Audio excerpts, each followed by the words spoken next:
Dalam era maklumat digital yang serba pantas, keupayaan untuk membezakan antara fakta dan maklumat palsu menjadi semakin penting.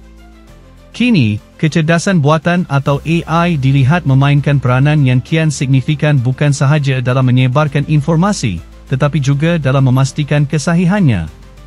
Bertempat di Universiti Utara Malaysia, satu forum bertajuk Cyber, Suara dan Sempadan menghimpunkan para pemikir dan penggiat media bagi merungkai cabaran kebebasan media dalam era digital. Menteri Komunikasi, Datuk Fahmi Fadzil dalam ucap tamanya menegaskan bahawa walaupun AI sering dianggap sebagai penyelesai masalah, hakikatnya ia juga boleh menjadi pencetus kepada isu-isu baharu dalam dunia media.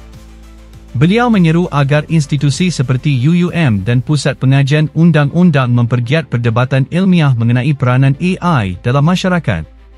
Dalam usaha memperkukuh ekosistem digital yang selamat, Datuk Fahmi turut menggesa Majlis Perwakilan Pelajar UUM memainkan peranan lebih aktif, sejajar dengan peruntukan sebanyak RM10,000 daripada MCMC bagi melaksanakan kempen internet selamat di kampus. Beliau turut memaklumkan, lebih 13,000 titik akses Wi-Fi telah dipasang di universiti awam seluruh negara di bawah projek peningkatan capaian internet IPTA.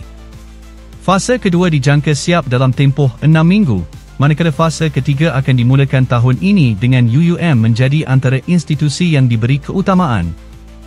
So insyaAllah kita juga akan pastikan masalah Wi-Fi di UUM akan diberi fokus dalam fasa ketiga pelaksanaan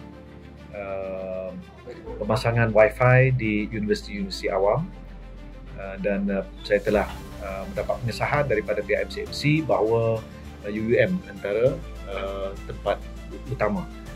Setakat ini di seluruh negara daripada 32,000 Wi-Fi yang hendak dipasang di semua universiti awam, sebanyak lebih kurang 13-14,000 telah dipasang, dan kita jangka untuk fasa kedua akan selesai dalam tempoh lebih kurang 5 atau 6 minggu dari sekarang.